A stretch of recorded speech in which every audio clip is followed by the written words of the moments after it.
ನ್ಯಾಯಸ್ಥಾನಕ್ಕೆ ತಲೆಬಾಗ್ತೀವಿ ನಾವು.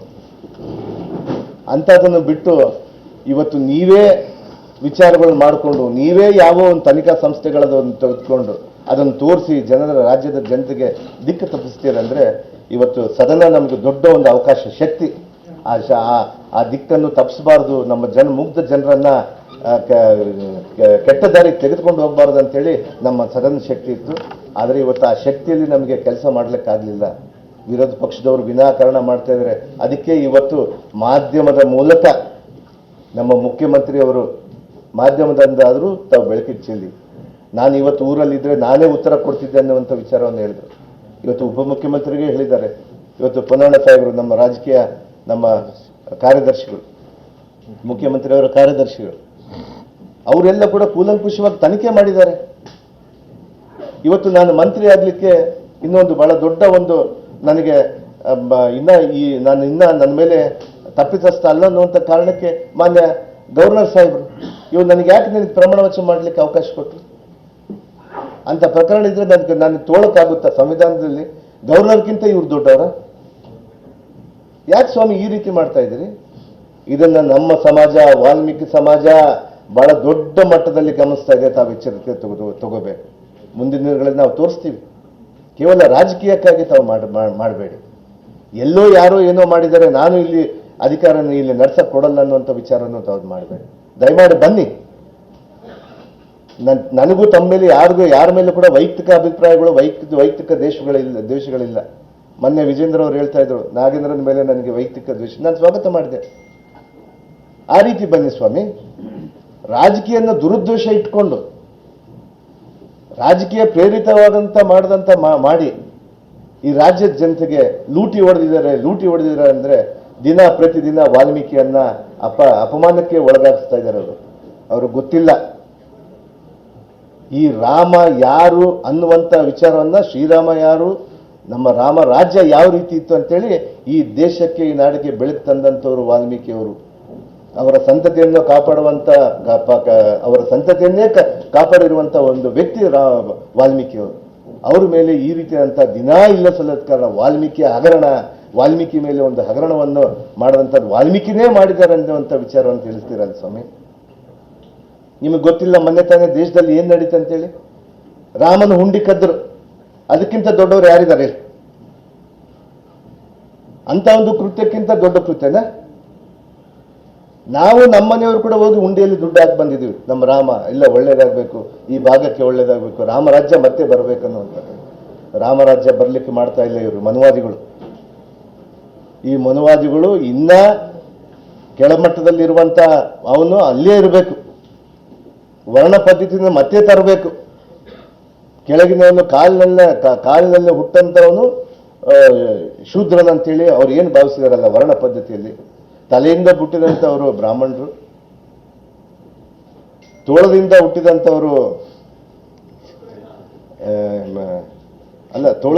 ಹೊಟ್ಟೆಯಿಂದ ಹುಟ್ಟಿದಂಥವರು ವೈಷ್ಣವರು, ತೋಳದಿಂದ ಹುಟ್ಟಿದಂಥವರು ಕ್ಷತ್ರಿಯರು, ಪಾದದಿಂದ ಹುಟ್ಟಿದವರು ಶೂದ್ರರು ಅಂತೇಳಿ ಇವತ್ತೇನು ವರ್ಣ ಪದ್ಧತಿಯಲ್ಲಿ ತಾವು ಮಾಡ್ಕೊಂಡಿದ್ರಲ್ಲ, ಇದನ್ನ ಮತ್ತೆ ತಾವು ಮಾಡಲಿಕ್ಕೆ ಹೊಂಟಿದ್ದೀರಿ ಸ್ವಾಮಿ.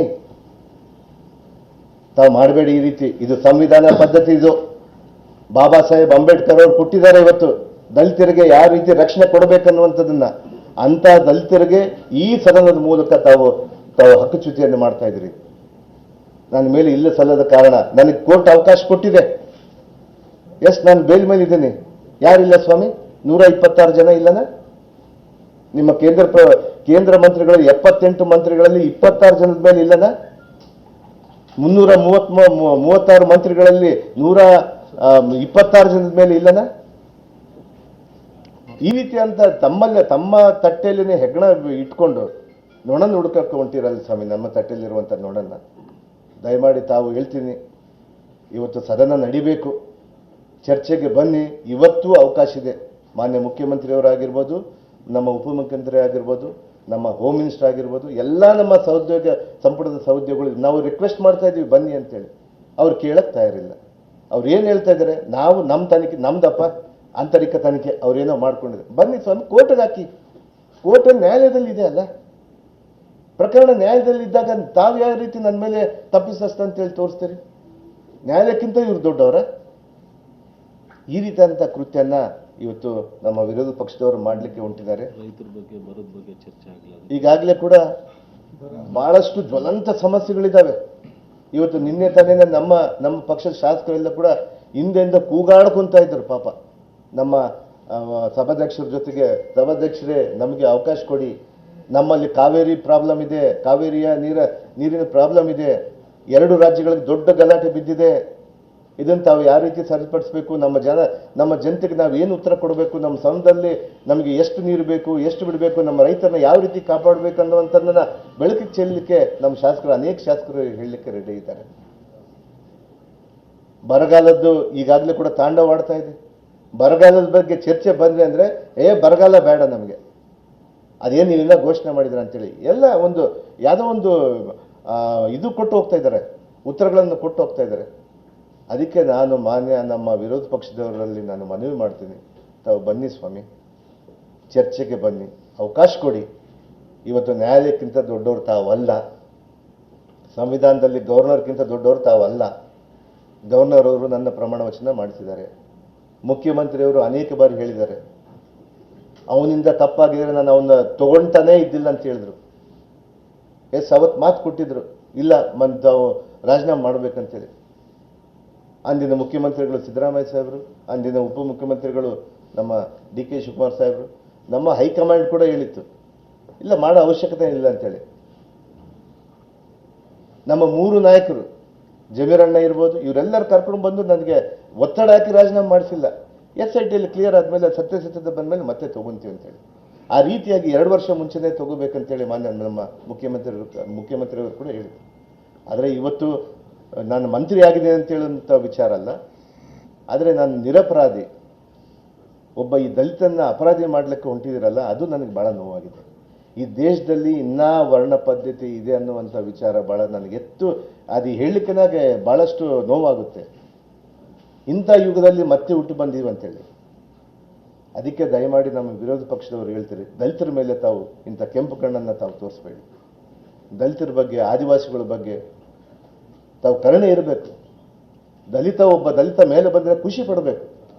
ಒಬ್ಬ ಆದಿವಾಸಿಗಳು ಜನಸಾಮಾನ್ಯರಲ್ಲಿ ಬಂದು ಅವನು ಒಳ್ಳೆ ಕೆಲಸ ಮಾಡ್ತಾ ಅಂದರೆ ಅದಕ್ಕೆ ಖುಷಿ ಪಡಬೇಕು. ಅದನ್ನು ಬಿಟ್ಟು ತಾವೆಲ್ಲ ಯಾವುದೋ ಒಂದು ರಾಜಕೀಯನ ತೆಗೆದುಕೊಂಡು ಬಂದುಬಿಟ್ಟು ಅವರು ನನ್ನ ಮೇಲೆ ಕೆಸರು ಎಚ್ಚಕ್ಕೆ ಪ್ರಯತ್ನ ಮಾಡ್ತಿದ್ರಲ್ಲ, ಇದು ಮಾಡಬೇಡಿ ಸ್ವಾಮಿ ಅನ್ನುವಂಥ ವಿಚಾರವನ್ನು ತಿಳಿಸ್ತೀನಿ.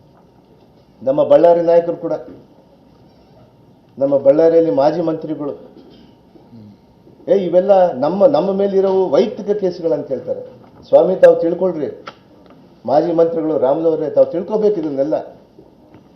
ಸಂವಿಧಾನ ಹೇಳುತ್ತಂತೇಳಿ IPC ಎಲ್ಲರಿಗೂ ಒಂದೇನೆ, ದೇಶದ ಪ್ರಧಾನಿ ಆಗಿರ್ಬೋದು, ಕಾಮನ್ ಮ್ಯಾನ್ ಆಗಿರ್ಬೋದು, ಲೇಮೆನ್ ಆಗಿರ್ಬೋದು, ಯಾರಾದರೂ ಕೂಡ ಎಲ್ಲರೂ ಒಂದೇನೆ, ಎಲ್ಲರಿಗೂ ಸೆಕ್ಷನ್ ಒಂದೇನೆ ಅನ್ವಯ ಆಗುತ್ತೆ. ಅದನ್ನು ತಾವು ತಿಳ್ಕೋಬೇಕು. ನಮ್ಮ ಮೇಲೆ ಇರುವಂಥವ್ರು ವೈಯಕ್ತಿಕ ಕೇಸ್ ಅಂತ ಹೇಳ್ತಾರೆ, ತಮ್ಮ ಮೇಲೂ ಕೂಡ ಇದೆ ಸ್ವಾಮಿ. 26 ಎಕರೆಯನ್ನ ತಾವು ನಮ್ಮ ಸರ್ಕಾರಿ ಜಾಗನ ಗುಳು ಮಾಡಿರೋದು ಕೂಡ ಗೊತ್ತಿದೆ. ಅದನ್ನ ಯಾವ ರೀತಿ ಮಾಡಿಸಿರಿ ಅಂತ ಹೇಳಿ ಅದನ್ನ ತನಿಖೆ ಮಾಡಿಸ್ತೀವಿ. ಲೋಕಾಯುಕ್ತದವರೇ ಸುಮಾರು ಕೇಸ್ ಹಾಕಿ ಮಾಡಿದ್ದಾರೆ ತಮ್ಮ ಮೇಲೆ. ಅದನ್ನೆಲ್ಲ ಮತ್ತೊಂದು ದಿನ ಬೆಳಕು ಚೆಲ್ತೀವಿ ನಾವು. ಒಬ್ಬ ದಲಿತ, ನೀನು ಒಬ್ಬ ದಲಿತ ಇದೆ, ಇನ್ನೊಬ್ಬ ದಲಿತ ಬೆಳಿಬೇಕಾದ್ರೆ ತಾವು ಖುಷಿ ಪಡಬೇಕು. ಅದನ್ನು ಬಿಟ್ಟು ಹೊಟ್ಟೆ ಕಿಚ್ಚಿ ಹಾಕಿ ರಾಜಕೀಯ ಹಾಕಿ ನಿನ್ನ ಪಕ್ಷ ಬಂದಾಗ ನೀವು ಮಾಡ್ಕೊಳ್ಳಿ ಸ್ವಾಮಿ, ನಾವು ಬೇಡ ಅಂತೀವ. ಒಳ್ಳೆ ಕೆಲಸ ಮಾಡಿ. ನಾನು ಈ ರಾಜ್ಯದಲ್ಲಿ ಅನೇಕ ವಿಚಾರಗಳನ್ನು ನನಗೆ ಕೊಟ್ಟಂಥ ಇಲಾಖೆಯಲ್ಲಿ ಭಾಳ ದೊಡ್ಡ ಮಟ್ಟದಲ್ಲಿ ನಾನು ಕೆಲಸ ಮಾಡ್ಕೊಂಡು ಹೋಗಬೇಕು, ಒಳ್ಳೆ ಹೆಸರು ತರಬೇಕು, ಒಬ್ಬ ದಲಿತರಿಗೆ, ಶೋಷಿತರಿಗೆ ಕೆಲಸ ಮಾಡಬೇಕಂತೇಳಿ ಕಲ್ಪನೆಯನ್ನು ಇಟ್ಕೊಂಡು ಬಂದಂಥವನು. ಅದರಲ್ಲಿ ಮುಖ್ಯವಾಗಿ ಯುವಕರಿಗೆ ಒಳ್ಳೆ ಕೆಲಸ ಮಾಡಬೇಕಂತೇಳಿ ಕಲ್ಪನೆಯನ್ನು ಇಟ್ಕೊಂಡು ಬಂದಂಥವನು.